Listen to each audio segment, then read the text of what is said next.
no pueden entonces formarse ejércitos libertadores. En la época de la segunda intervención no hay guerra civil, como en la primera intervención. Entonces se levanta la Valle, Paz y la Madrid. Ahora no hay, porque nadie, no hay gente. No hay gente que se anime. Y ahora los franceses e ingleses, que tienen una escuadra muy poderosa, entran por el río Paraná, cometiendo una cantidad de desmanes. Primero en el Río de la Plata, donde toman Martín García y bombardean ciudades. Y cuando se meten por el río Paraná, Rosas los espera en el río Paraná. Los espera porque él ha formado baterías. La batería más importante era de la Vuelta de Obligado. Allí hay baterías y hay cadenas que cortan el río. Y entonces los barcos van a tener que detenerse para cortar las cadenas, y entonces serán atacadas por las baterías de tierra. Claro que es una lucha muy desigual, porque los barcos franceses e ingleses son barcos acorazados, son barcos que tienen cañones rayados, que son los últimos modelos de cañones, los obuses Payshan o los cañones Paysard de los franceses. Son barcos muy preparados para la lucha, y Rosa no tiene sino los cañoncitos criollos, muchos de ellos de bronce, que podían mandar una bala a lo sumo a 300 o 400 metros. No tenía el poder de penetración ni el poder de los barcos ingleses, pero no importa. Él los espera primero en la Vuelta de Obligado, en Recordó, poco después de San Pedro. Allí él ha puesto la cadena, ha colocado las baterías, lo comanda el general Mansilla como jefe de las baterías, con la orden de resistir todo lo que pueda, no rendirse. Y efectivamente, así pasa. Llegan los barcos, se encuentran ante unas baterías. Valentín Encina, unitario de Montevideo, ha dicho: es locura la de Rosas, ¿qué quiere hacer? ¿Cómo va a poder resistir a los ingleses y franceses que tienen las mejores armas del mundo?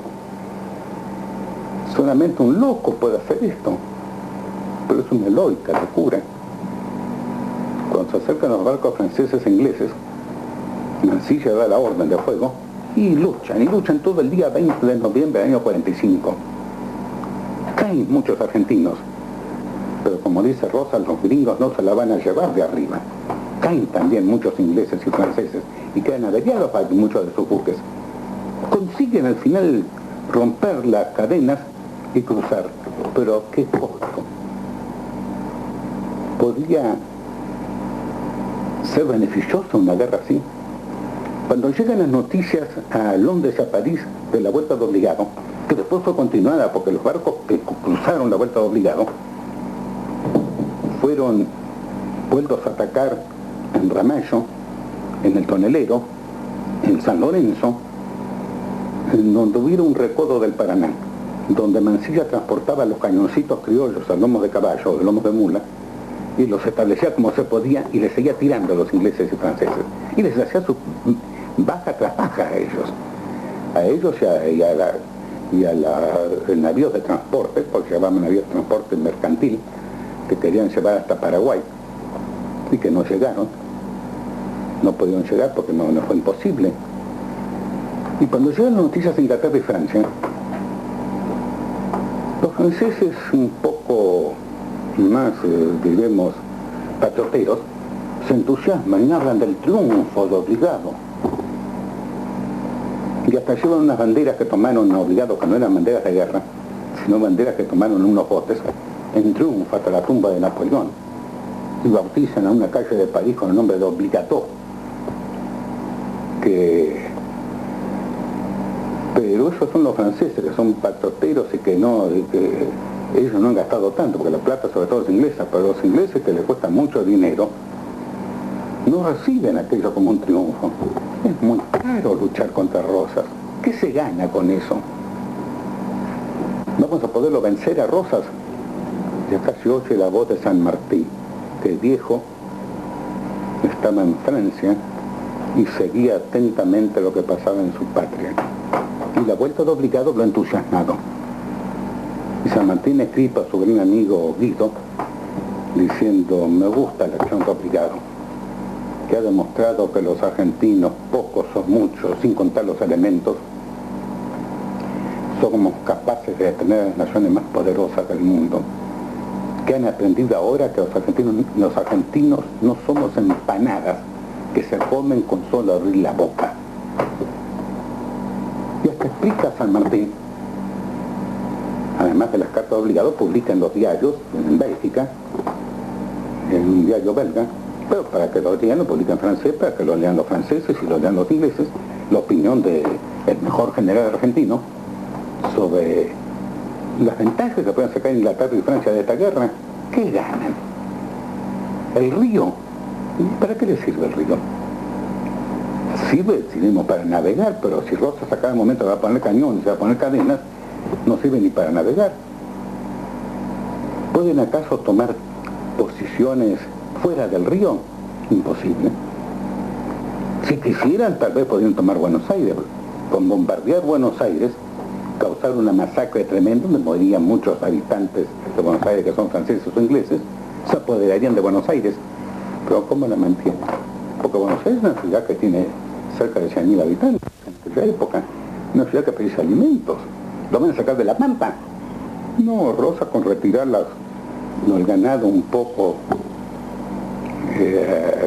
lejos de la costa, los va a obligar a capitular. No ganan absolutamente nada. La guerra está perdida por la habilidad de este gaucho. Y efectivamente los ingleses y franceses se dieron cuenta de la aventura, era una aventura fracasada. Ellos creyeron que todo se arreglaba a cañonazos. Rosa le demostró que los argentinos sabían morir también, y podían morir, y que podían ganar la guerra.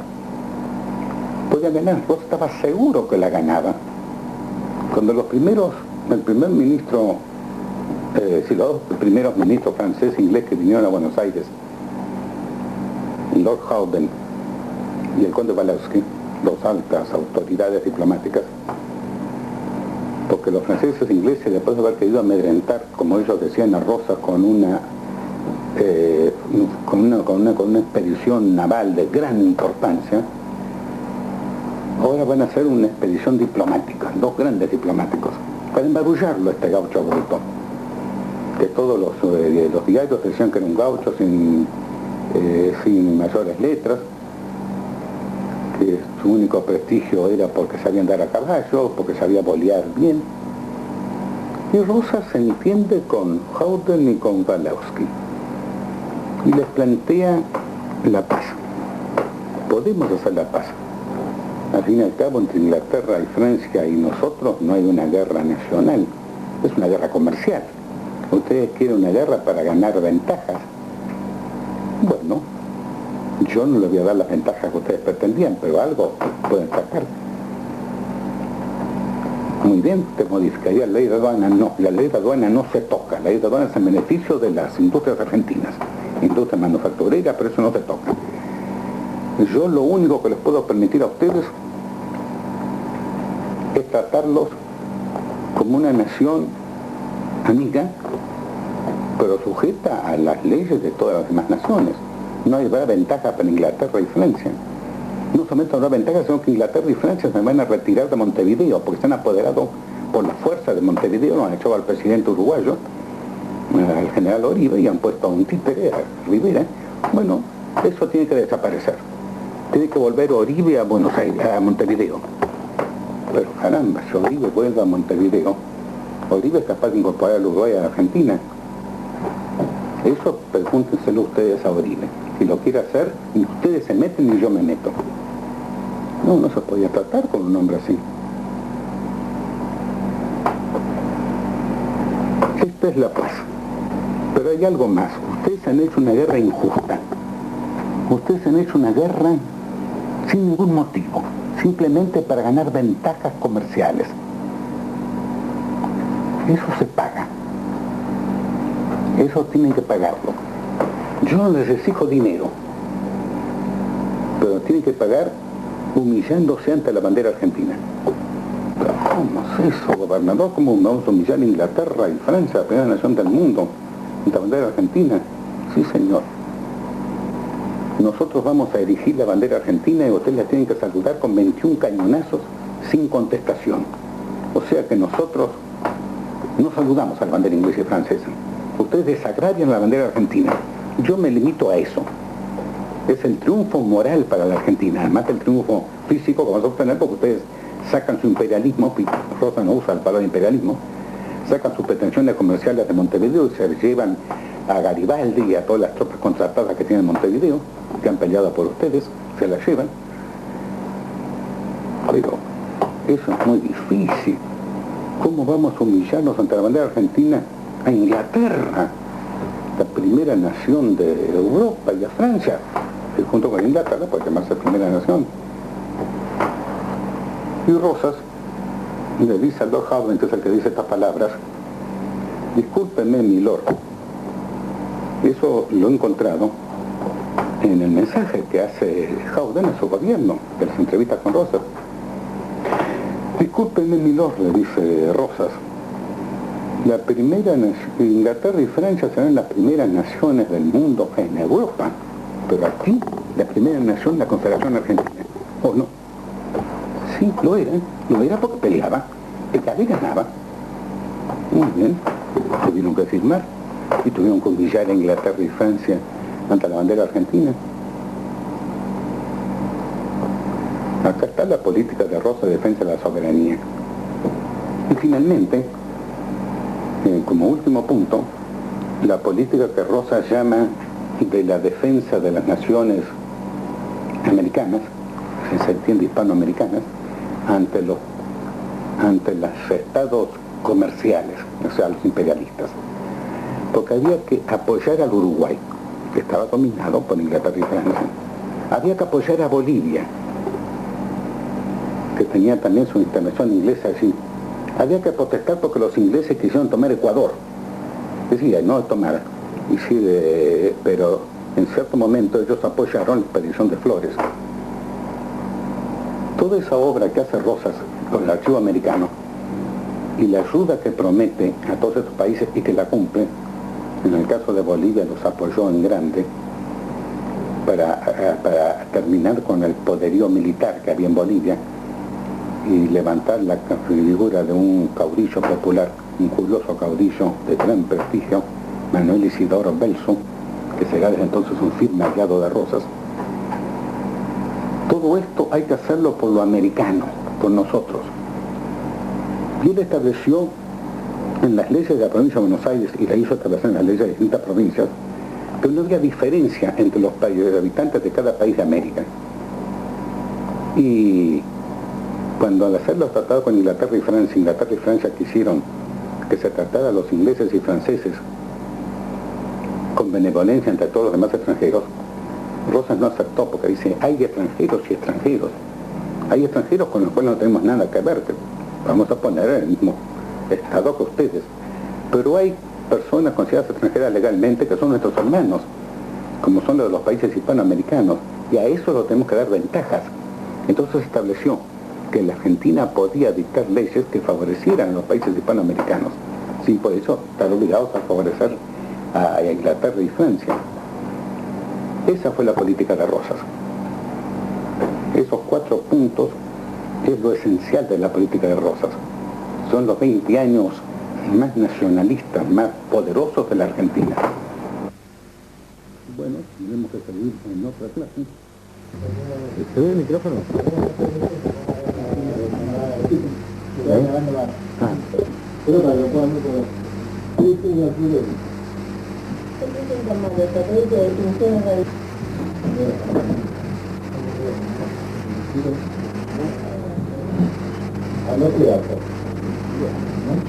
Bien.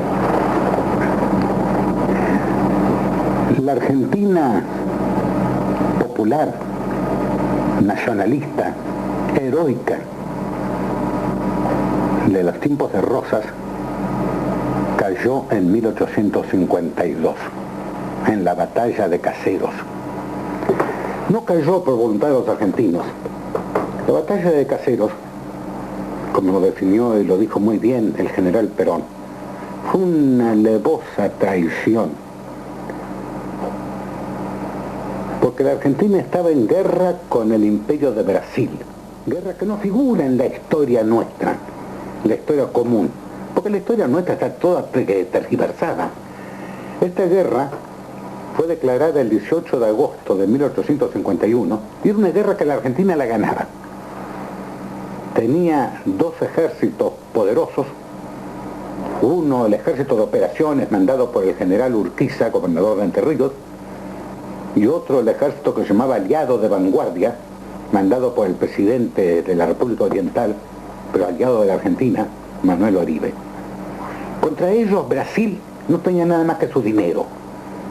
Brasil era rico, tenía el monopolio de la producción de café, puede decirse, del mundo, tenía muy buena escuadra, pero como ejército no tenía combatientes que se puedan comparar con los argentinos. Y acá sucedió algo alevoso. El Imperio de Brasil, que tenía sobre nosotros la ventaja de tener una aristocracia muy patriota, todo lo esclavista que se quiera, pero muy patriota, que estaba gobernando Brasil, resolvió comprarse al general argentino que mandaba el ejército de operaciones. No voy a entrar en detalles de esto. Se lo compró y el general argentino se pasó con todo su ejército al enemigo. Con lo cual la Confederación estaba vencida, porque el general, otro ejército, el ejército aliado de vanguardia, tuvo que capitular. Y entonces pasaron los brasileños y el ejército que había dejado de ser argentino al unirse con el enemigo, y combatieron en Caseros contra unas cuantas tropas, voluntarios, que preparó Rosas, porque no tenía tropas para luchar, y fue derrotado, lógicamente, porque tenía que ser derrotado. Sin más no hecho, escribió Rosas a la tarde de Caseros, a la legislatura, sin más no hecho para defensa de nuestro honor, de nuestro patrimonio, es porque más no he podido. Fueron sus últimas palabras, y se fue. Acá empezó la mala época de la Argentina, la época que en la historia común se la llama con epítetos que no tienen nada que ver, porque se habla de la unidad nacional, como iniciada después de la batalla de Caseros, cuando fue precisamente la época de la desunión, porque la antigua Confederación Argentina se dividió en dos partes. Una que mantuvo el nombre de Confederación Argentina, formada por 13 provincias, con capital en Paraná, y cuyo presidente de la República era el general Urquiza. Y la otra, llamado el Estado Soberano de Buenos Aires, con capital en Buenos Aires y con otra constitución, que tuvo varios gobernadores, Pastor Obligado, Valentín Alsina y finalmente Bartolomé Mitre. Y entre la Confederación y el Estado de Buenos Aires hubo una guerra continua durante muchos años. Pelearon desde 1852 a 1861, 9 años. Eran dos estados separados, cada uno de ellos reconocido por distintas naciones. Es decir, se había fragmentado. Era un cisma, y se llama época de unidad nacional, cuando unidad era en la época de Rosas. Finalmente ganó Buenos Aires, cuando ganó la batalla de Pavón en 1861, el gobernador de Buenos Aires, Bartolomé Mitre, y ocupó todo el interior a sangre y fuego. Fue la época en que se mataba los criollos, porque los criollos producían dictadores. Y era cierto, el criollo tenía sus caudillos que lo defendía. El caudillo era el sindicato del gaucho y había que matar a los gauchos.